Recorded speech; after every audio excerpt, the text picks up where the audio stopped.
Good afternoon guys. তো আমাদের আজকে হচ্ছে তোমার খাওয়া দাওয়া সব কমপ্লিট হয়ে গেছে। তো এখন হচ্ছে আমরা বানাবো হচ্ছে দোকানের মোমো। তো মা আজকে বাড়িতে নেই, তার জন্য আজকে আমাকে আর ঠাকুমাকে সব বানাতে হবে। তো তোমাদেরকে দাঁড়াও আমি দেখাবো যে কীভাবে মোমো তৈরি করতে হয়। বা অবশ্য আমিও ইউটিউব দেখেই শিখেছি, ঠিক আছে। নিজের আইডিয়া দিয়ে মোমো বানাতে পারিনি, ওখান থেকেই শিখে আমি বানানো শিখেছি। তো তো তোমাদেরকেও দেখাচ্ছি, দাঁড়াও। টাটা দেও। ওই যে কি দোষ হয়েছে?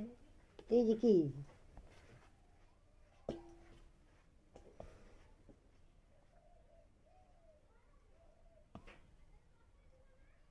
তো দেখো গাইস, এইভাবে ছোট ছোট ছোট ছোট করে লেচি বানাতে হয়। লেচি এর কি কয়?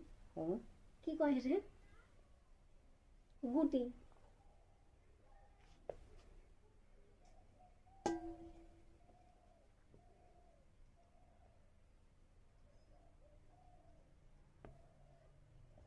তুমি বলবা।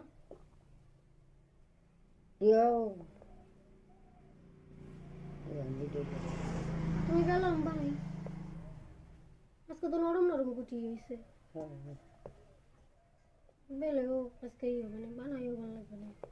ময়াম হয়েছে ভালো, অল্প করে, ওই জন্যই ভালো ময়াম হয়েছে, নাহলে অতটা।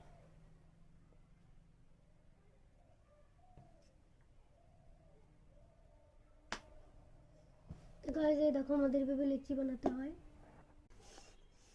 ওই যে ওই এখানে কি কয়টা হবে? যে কয়টা হয়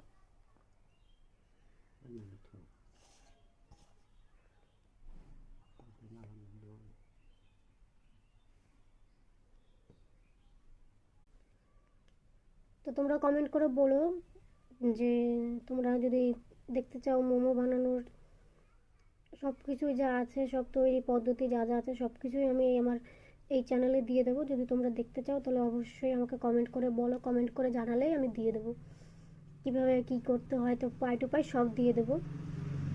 আজকে এরকম এই যে শুধু লেচি বানানোটাই দেখালাম, তারপরে কীভাবে মোমো তৈরি করতে হয়, মোমোর মশলা বানানো, এগুলো সব তাহলে আমি নেক্সট ভিডিওতে দিয়ে দেবো। যদি তোমরা বলো তাহলেই। তো তোমরা আমাকে comment, like, comment and subscriber তো অবশ্যই, সাবস্ক্রাইব না করলে হবে না। যত তোমরা সাবস্ক্রাইব করবে তত আমি মনে হবে যে না, আমার আরও ভিডিও বানাবো। লাইক, কমেন্ট এইসব তো আমাকে করতে হবে, ভিউ বাড়লেই তবেই আমি ইতনা দিতে পারবো। তো ঠিক আছে গাইস, টাটা।